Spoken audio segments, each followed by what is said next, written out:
En mayo de 1900 estalló en China la rebelión de los Boxers. Ocuparon Tianjin, puerta de entrada a Pekín, blandiendo lanzas coronadas con las cabezas de misioneros asesinados. Aunque centrada en Pekín, la rebelión se extendió a las provincias del sur. El gobierno promulgó un edicto por el que se prohibían las actividades de los Boxers, pero los informes indican que las tropas imperiales solían mezclarse con ellos. Llegaron a Pekín 340 soldados estadounidenses, rusos, franceses, italianos y japoneses. A partir de junio, la revuelta estalló con fuerza, y los Boxers iniciaron un asedio de 2 meses en las embajadas en Pekín. Estados Unidos envió 2 regimientos de infantería para apoyar a algunas de las tropas británicas, francesas, alemanas, japonesas, austríacas, rusas e italianas, y para establecer una fuerte presencia militar en el centro del Imperio chino. Pero para entonces ya había sido asesinado el embajador alemán Ketteler. La amenaza Boxer se había extendido por todas partes. Las potencias subestimaron el tamaño de sus ejércitos. Se cree que solo en el área de Pekín contaban con más de 360.000 soldados. Pero, ¿cómo llegamos a esta rebelión en el corazón de China? Pues les damos la bienvenida a Voces de la Historia. En este video explicaremos cómo se dio el imperialismo en Asia, la transición del imperialismo informal al formal, la expansión de las potencias y los casos particulares de Indochina, la India y China. Repasemos. Imperialismo formal. Control político de un territorio que ejerce un Estado más allá de sus fronteras. Imperialismo informal. Dominio de un territorio allende a las fronteras del Estado sobre el que no se ejerce control político. Es un proceso inherente a las estructuras económicas de la economía mundo. Más adelante veremos casos específicos en Asia. El Imperio Británico era la gran potencia mundial del momento, el imperio que más se ha llegado a expandir a lo largo de la historia del mundo, y Asia se mostraba como un continente virgen para sus ambiciosas aspiraciones. Aunque sus ojos estaban puestos en Asia Central y Meridional, su gran objetivo siempre fue desde el principio la India, ocupado ya desde un siglo antes por la Compañía Inglesa de las Indias Orientales. La revuelta de los cipayos marcó un antes y un después en el control del país, cuando finalmente se decidieron a retirar el control de la compañía y reorganizar toda la colonia. La corona británica, mediante un acta de gobierno, se hizo con el control absoluto de la India y crearon la figura de un virrey, pasando a ser la reina Victoria entre sus numerosos títulos, además emperatriz de la India. Las anexiones británicas en Asia buscaban asegurar este país y por ello intentaron extenderse hacia los territorios circundantes, tomando el control de Birmania en lucha directa con Francia, de Malasia, del sur de la península arábica e incluso Afganistán y parte del sur de Persia, donde se enfrentaron a Rusia. Para analizar un poco más profundamente el caso de la India, debemos ver que esta fue ocupada gradualmente por ingleses y franceses desde el siglo XVIII. Sin embargo, los franceses tuvieron que renunciar y conquistar más territorios en esta región después de la Guerra de los 7 años. Por lo tanto, las áreas pertenecientes a Gran Bretaña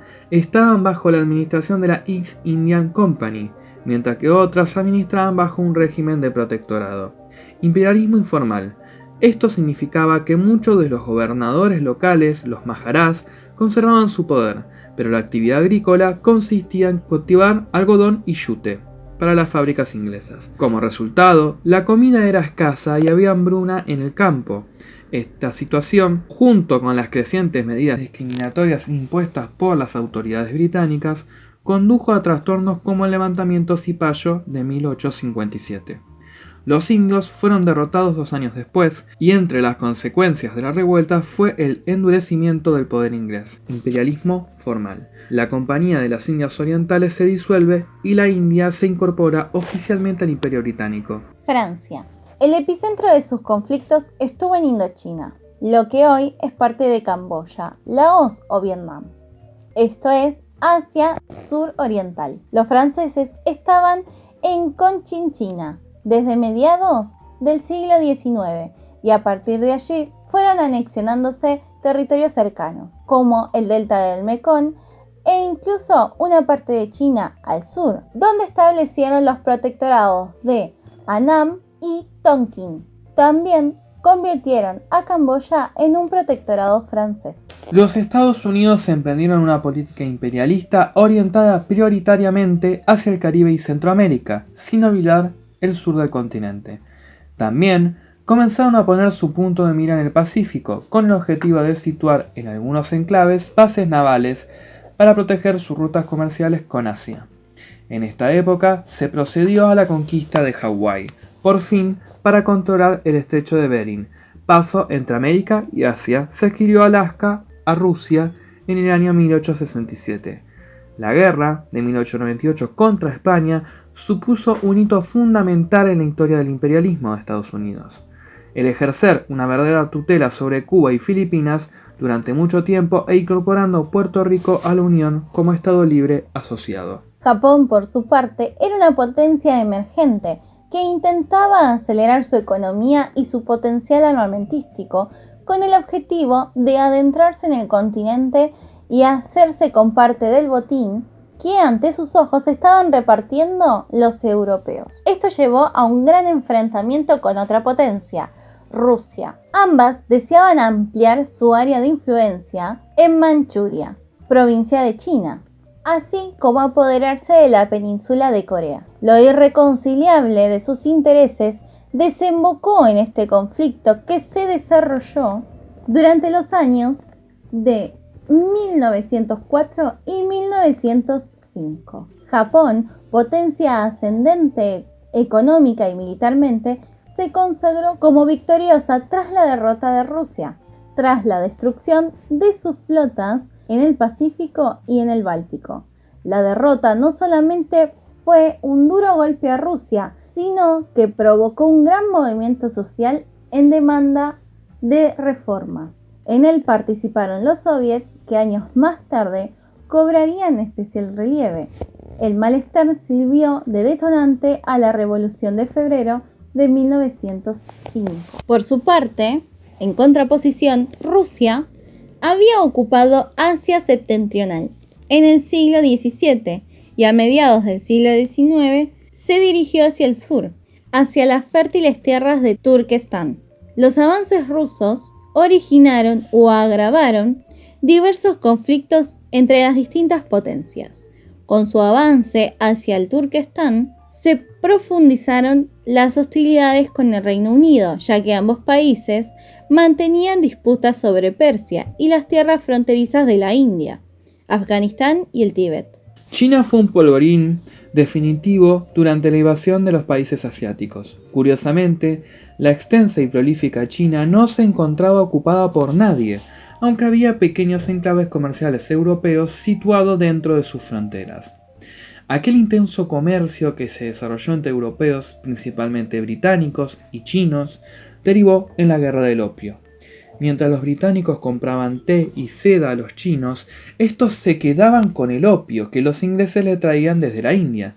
Sin embargo, ante la decadencia del país, el gobierno chino decretó en el año 1839 como ilegal la venta de opio dentro de sus fronteras.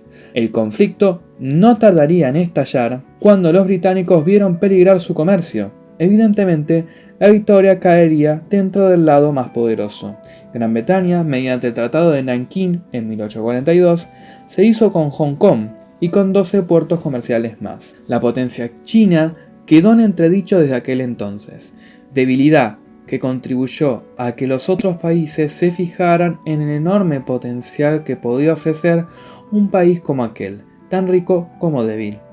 Francia entró en China por el sudoeste, Inglaterra por el sur, Rusia desde el norte, Japón hizo lo mismo desde el nordeste, por Manchuria, e incluso Alemania entró en la península de Shandong. China quedó expoliada, lo que alimentó las tensiones sociales y el tradicional nacionalismo de aquel país. El siglo acabaría con el levantamiento de los 100 días, 1898, y la revuelta de los Boxers en 1900, en el que las delegaciones de los imperios quedaron asediadas en Pekín. Ambas fracasaron, no obstante, aún así sembraron la semilla necesaria para que años después, en el año 1911, se proclamara la República en China. Fue el primero de los sucesivos pasos atrás que hubieron de dar los europeos a lo largo de todo el siglo XX.